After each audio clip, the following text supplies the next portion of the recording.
Alrighty, what is up guys? We're back at my channel today, and today we're going to be talking about supplements. It's not going to be your typical supplement video that you might see. I'm probably going to go on some things that people don't normally talk about. Nothing that I've seen from any fitness YouTubers. I've got some notes here and some notes there because I'm neurotic and forget stuff. Okay, let's get started. So first, what is a supplement? Supplement is defined as something added to complete a thing, supply a deficiency, or reinforce or advance a whole. So what does that mean? Well, it means you need to have a base to supplement from. Okay, so you need a good base of nutrition, sleep, thinking to supplement from. People just take supplements willy-nilly these days. Now that we've got that out of the way. Number two, do you want or do you need it? Marketing. They market these supplements very well. You know, you got your favorite bodybuilder, you know, they're sponsored by this company, and you know, they're like, oh, take this miracle supplement, it's going to give you massive muscles, this is all I'm doing. And I don't like to accuse people of taking steroids, but some of them I'm sure are, and I really highly doubt that there's silly supplement is going to help you build much muscle.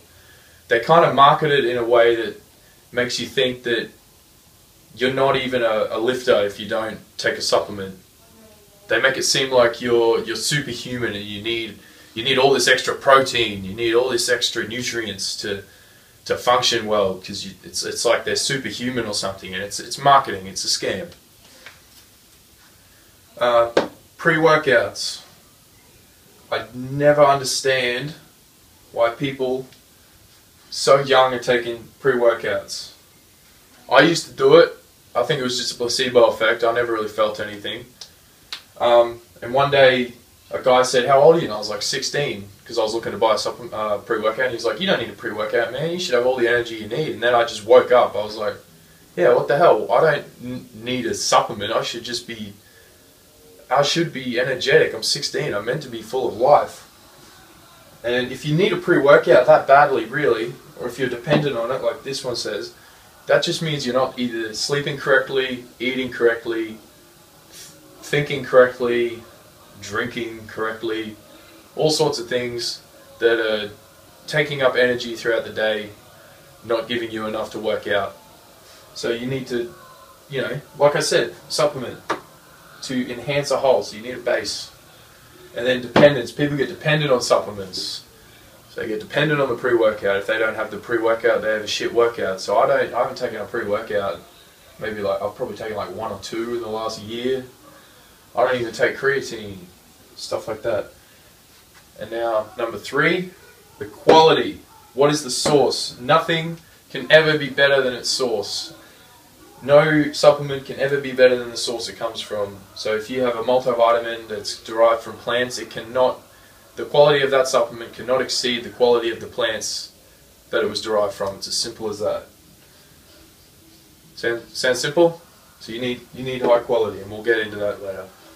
Now I'm going to talk about whey specifically and what you should be cautious of. So the source like I said, nothing can ever exceed the quality of the source that it came from. Toxicity in whey. If you're buying whey that is made from milk that came from a conventionally raised cow, just a little bit of quick information for you. This is just in the US. This is what is approved to feed cattle. Ground plastic, this is in conventional farms, factory farming. Ground plastic, cement powder, sawdust, sewage, industrial waste, and dead animal remains. Now they do that for a couple of reasons. To fatten the cow up, because they don't ever do body fat checks on cows, they sell by the pound. Also it saves a lot of money on giving them real food. And toxicity, most of them, they live in their own feces and piss, and they're like all crammed together, so you know, they don't produce good meat, they don't produce good milk, they don't produce good anything. So yeah, if you're buying factory farmed whey, as we'll call it, your body has to deal with all of what I just said, plus more that we'll find out. Again, marketing. Do you really need the supplement, or are you just trying to be that bodybuilder that you idolize? We've all been there. I used to do it. Just try not to be fooled by it. Food intolerance. Obviously, dairy. If you're allergic to dairy or intolerant to dairy, why would you have a whey supplement? I have a slight intolerance to dairy, and now ever since I've eliminated dairy completely, except maybe grass-fed butter, that doesn't set off a reaction too badly, but I feel so much healthier. So, you know, avoid it, obviously, if you're allergic to dairy. And then gluten. This is an interesting one because they feed them grains in factory farms as well. And these aren't just normal grains, these are grains that aren't fit for human consumption because of the amount of fungal mycotoxins, I think they're called. And so they're not fit for human consumption, but they're allowed to be sold to feedlots. And then the cow eats the grain, and then we eat the cow or the milk from the cow. And I know that goes for meat. I'm not sure if it goes for whey, but that's just me being intuitive and thinking that maybe that could very well cause a reaction in people who are gluten sensitive because they eat the poor quality grains or just grains in general. Now, that might seem like a bit much, so I'm going to give some recommendations. Do whichever you want. New Zealand whey.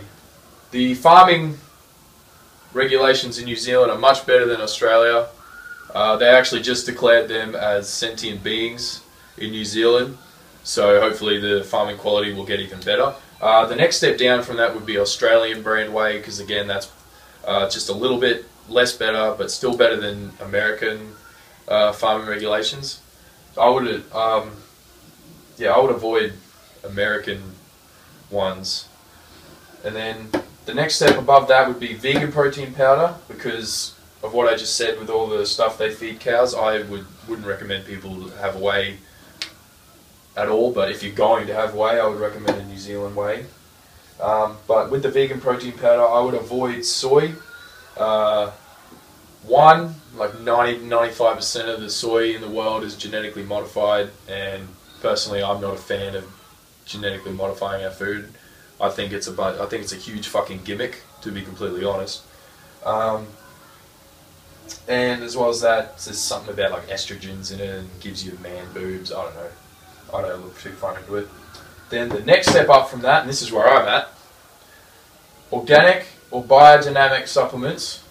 And this is about to look like a commercial. This is what I use. It's Amazonia protein. It's a raw protein isolate.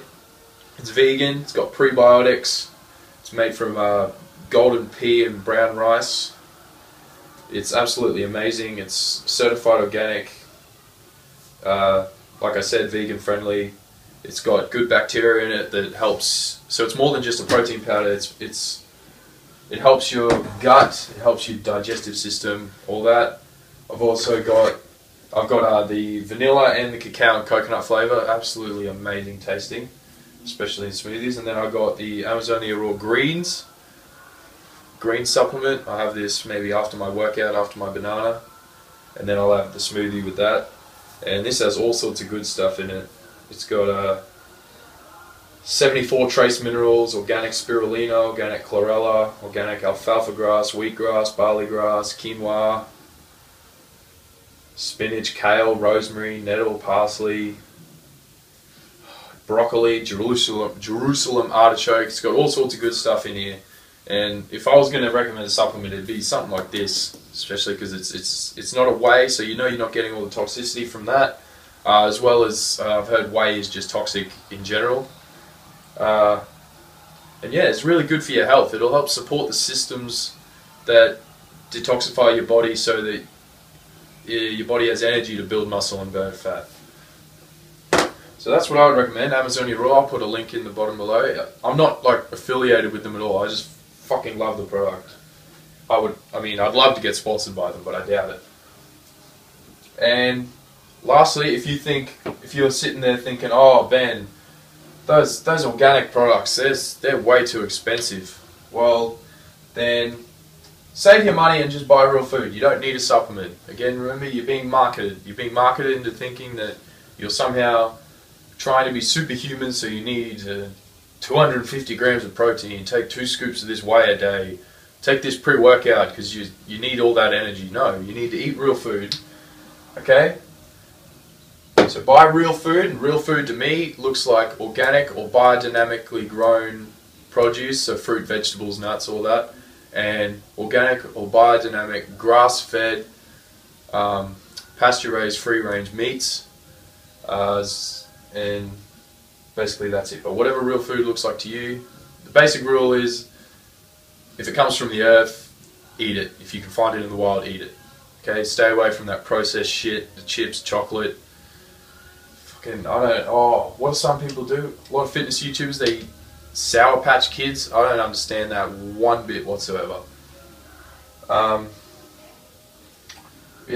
you know, if you're gonna have a supplement, like for whey for example, take these recommendations into account. If you need to progress as you earn more money, or you make sacrifices here and there to afford this stuff, then just take it in steps like that. And if it's too expensive, save your money and buy real food. I would recommend organic, but whatever that looks like to you. If you like this video, make sure to like it, comment any questions or anything you want to say. Subscribe if you haven't, and stay big, mate. Stay